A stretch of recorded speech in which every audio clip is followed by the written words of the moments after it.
Times dilbata kaleessaa gabaasa dheeraa marsariitii irratti maxxanseen akka ibsetti kan yeroo hedduu waa'ee hojii daldala isaaniitiin boonan Tiraamp waggaa pireezidantummaaf dorgoman bara 2016 waggaa duraa hojii jalqabaa bara 2017 keessa dilaalli isaan baasan doolaara 750 qofa. Gaazexaan kun akka gabaasetti seenaa dilaala baasuu kan Tiraamp kan waggoota 20 gamaagamee jira. Akkuma kanaan abbaan qabeenyaa gurgurtaa manaa agarsiisa televiziyoonaa keessummeessaa turaniif amma immoo nama siyaasaa ta'an Tiraamp dilaala baasuu kan dadhabaniif sababaan doolaara miliyoona hedduutti lakkaa'amu waan kasaaraniif jecha. Kunis pireezidantummaaf utuu hin dorgomin waggoota 15 turan keessaa waggoota 10f dilaala hin baafnee jedha gaazexaan kun. Tiraamp faallaa pireezidantota Ameerikaa waggoota 50 darbanii dhimmi dilaala baasuu isaanii ibsuuf tole hin jedhin kan hafaniif dhaabbata galii biyya keessaan qoratamaa akka jiran ibsanii dhaabbati kun immoo namni dhuunfaa waa'ee dilaala ofii akka hin beeksifne hin dhorku. Waa'ee gabaasa sanaas gaafatamanii Tiraamp kun oduu kijibaati jedhan. Filannoo pireezidantummaa Yuunaayitid Isteetsiif guyyoonni 36 qofti hafeennaa jiru kanatti pireezidanti Doonaald Tiraamp haadha seeraa mana murtii olaanaa akka ta'aniif Eemii Koonii Baaret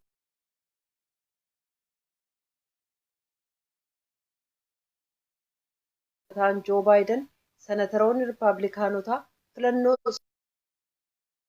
akka hin raggaasifneef uummati sagalee kennu yaada akka dhiyeessu kan gaafatan yoo ta'u, yaada isaanii kanas hoogganoonni Rippaabilikaanotaa ijoon fudhatama dhabsiisan.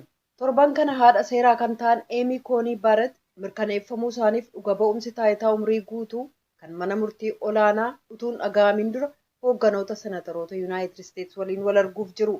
Rippaabilikaanonni irraa hedduun Baaret akka filataman sagaleen akka kennamu kan fedhan yoo ta'u, pireezidaanti Doonaald Tiraamp immoo yoo ba'iin filannoo pireezidantummaa sadaasa sadii falmisiisaa ta'e murteessuuf miseensonni mana murtii olaanaa salganuu guutuu ta'uun barbaachisaadha jedhan. Abbaan murtii federaalaa Yuunaayitid Isteets tokko aappii viidiyoo TikTok jedhamu kan bulchiinsi Tiraamp akka ugguramu ajaja yeroodhaaf dhaabsisanii jiran. Kansilaa uggurri sun dilbata halkanii qabee qajeelfama daldalaa Ameerikaatiin hojiirra oola turee fi aangawoota bulchiinsaatiin irratti fuulleffatame kaampaniin chaayinaa sun nageenyaaf yaaddoodha ka jedhuun ture. Abbaan seeraa sunis abukaatoolee tiktookiif kan bulchiinsa Tiraamp hanga roobii dhuftuutti dhimma kanarratti adeemsa ittaanuuf dhimma isaanii akka dhiyeessan beellama kennaniiru. Abukaatooleen tiktook yakka ilaalcha kaleessaa irratti aappii kana ugguruun mirga yaada ofiin walabee ibsachuu ka cabsu yoo ta'u, kaampanicha irraanis miidhaa guddaa geessisaa jedhan. Kaampanichi murtii abbaa seeraa sana simachuun ibsa baaseen nuti dantaaf mirga hawaasa keenyaaf kan hojjettoota keenyaa eegsisu itti fufna jedhee jira. Ka dhaggeeffataa jirtan raadiyoo sagalee Ameerikaa sagantaa afaan Oromooti. Gareen ogeessotaa kan dhimma mirga namaa akka tokkummaa mootummootaa aangawoonni Naayijeeriyaa weellisaa musliima dargaggeessa wallee arrabsoo qabu weellisuu akka gadhiisan waamicha dabarsee jira. Yaayaa Shaariif Aminuu kutaa kaanuu gama isaa muuziqaa wangeelaaf miseensa suufii Tijaaniyaa ta'uusaa Koomishinni Walabummaa Amantii kan Ameerikaa beeksisee jira. Weellisaan umriin waggaa 22 aappii WhatsApp jedhamu irratti garee Tijaaniyaa kan Musliim Biraazarhuud Ibraahim Niyaasee keessaa imaama tokko akka malee ol qabee faarsuudhaan Nabi Mahammadiin caalsisee galateeffatee jedha gabaasii walabummaa amantii kan Koomishina Mirga Namaa Ameerikaa sun.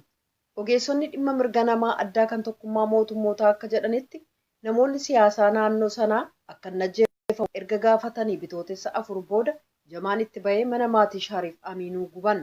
Ogeessonni kun akka jedhanitti dhimmi Shaariif Aminuu adeemsa mana murtiin qabamuu dhiisuun kan isaan yaaddesse ta'uu ibsuudhaan bakka namni hin arginetti hidhamuusaaf yakka laalchisaa jalqabaa irratti abukaatoo argachuu dhabuusaa itti dabaluun ibsanii jiran. Hayyuu tokkummaa mootummootaa keessaa tokko kan ta'aniif damee aadaaf barreessituu gabaasa addaa kan ta'an Kariimaa Benooree gama isaaniin hojii aartii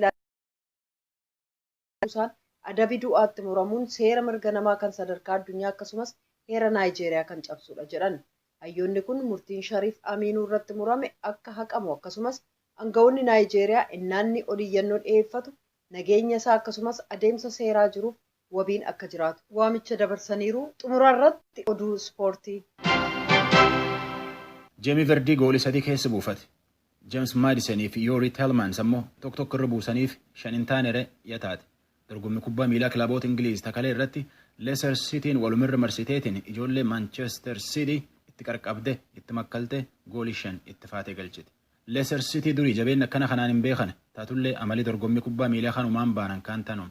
Man Cityin boqonnaan duratti akka dansaa taphatte isuma daqiiqaa afreessoo irra goolii galfattee iyyuu boqonnaan duubatti waan muusoft fakkaatte. Adoo jarii arguu ijoolleen Leicester City jaluma mimmiliqa kubbaa walirraa fuudhaniitiin gooliin hadhan. Goolii takkatti daqiiqaa afreessoo irratti Man Cityin galfatte suni Riyad Mahrezit keessa buuseef daqiiqa 84 irralleetti Nathan Ake tokkitti dabaleef akka kanaan mo'amte. Taphalee irratti warri Man City defense yookaan ammoo kubbaa goolii dhiyaachuu dhoowweetiin dur taphatuufi laafin guddaa irratti argan dogoggorrilleen hedduun irraa mul'ata. Warri isiin abdatu akka Sergio Aguerotii fi Gabriel Jesus faati armaan dura miilii miidhameetiin taphachuuf hin dandeenye. Isuma torbaan hedduu iyyuu waan taphatan hin fakkaatan iyyuu hin jedhan. Taphalee irratti boqonnaan duubatti kubbaan haqi guddaan miili ijoollee Leicester City irraan ba'an. Jamie Vardy Leicester Cityf goolii 3 galchuu qofaa miti. Kubbaa ijoollee City nama akka Rodri fa'aa hadhu malee kubbaa irraa buufata. Man Cityin warra kubbaa goolii irraa dhowwa horii guddaatti baafti. Ammallee Ruben Dias taphataa Portugal kilabii Benfica irraa doolaara miliyoona 80 dhiyaatuun bitachuu jirti. Dorgommii English Premier League tapharanaa kana eegii jalqaban am 7 jiran. West Ham Wolves 4-2 moote. Tottenham fi Newcastle lankaansoo jigan walqixxee ba'an jechuun. Leeds United Sheffield United 1-2 moote. Arda ammoo Aston Villa fi Fulham fa'aa taphata.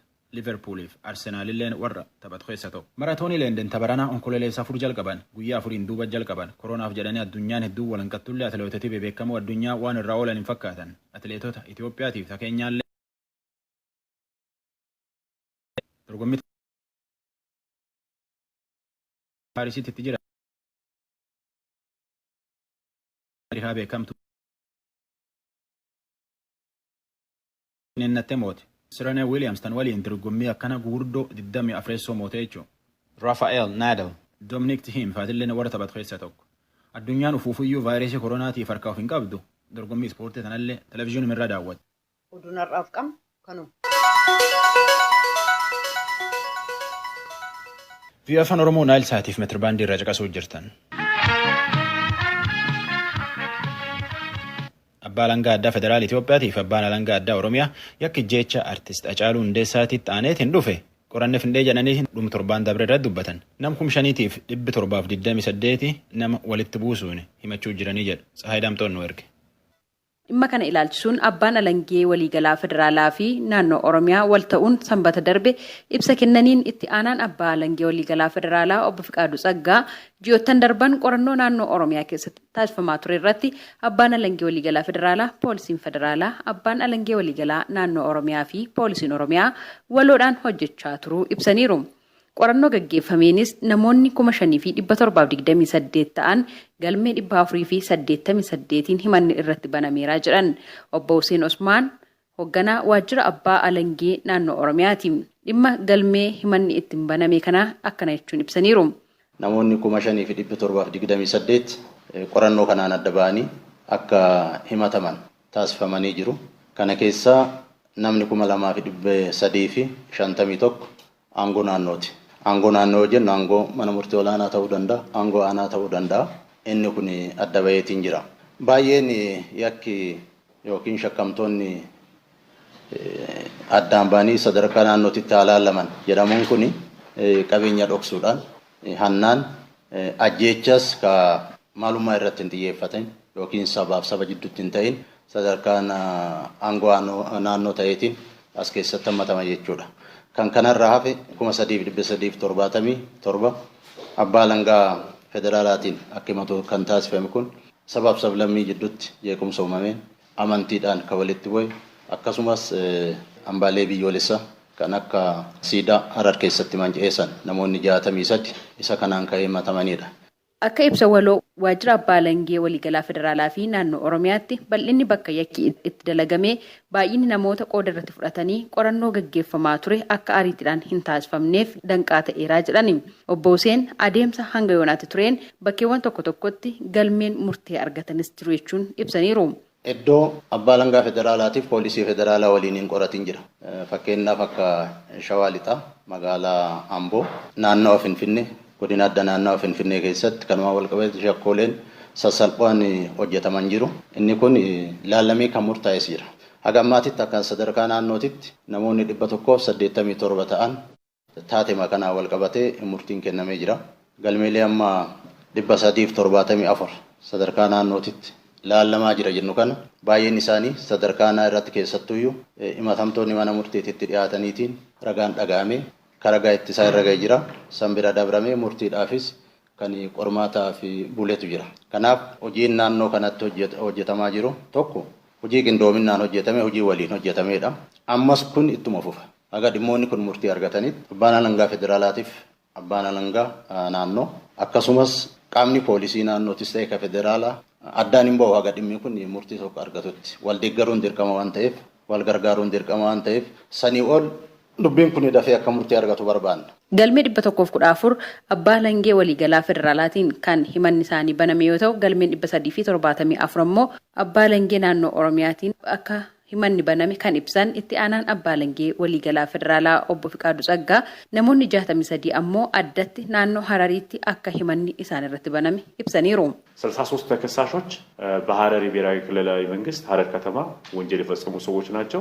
himatamtootni 63 bulchiinsa mootummaa naannoo Hararii magaalaa Harariitti namoota yakka raawwatanidha.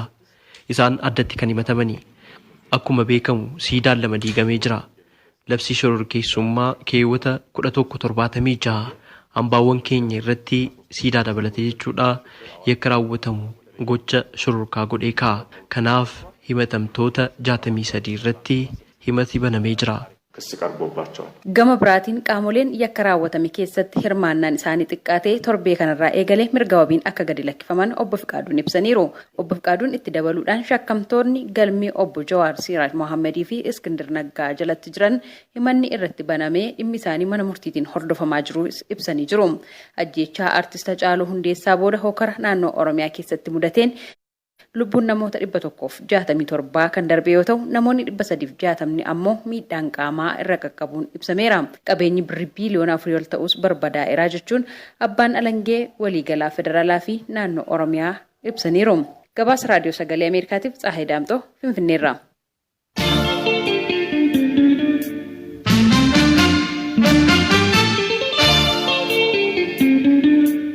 Biyya afaan Oromoo Naayilsaatiif metirbaandii irra caqasuu jirtan. Dhiyoo tana keessa oduu paartilee naannoo Oromiyaatii fi naannoo Amaaraa jiran waliigalan jettutti jira. Paartiin Koongireesii Federaalistii Oromoo akka waan nu achi keessi jirru tolchaniitiin himanii nu achi keessi hin jirru jedhaniitiin mormatan. Paartiin uummata Affaarilleen waliigaltee tan keessa paartiin cuftii hin jirtu jedhu. Muktar Jamaal paartii badhaadhinaa irraa yaada argatee nu erge kuno. Walitti bu'iinsa barattoonni dhaabbilee barnoota ol aanoo keessatti bara darbe uumamaatiin tureen wal qabateetiin kan eegale mariin paartilee naannoo Oromiyaatii fi naannoo Amaaraa keessatti argamanii tibba kana fulbaana 13 bara 2013 waliigaltee irra gahuu isaatu dubbatame.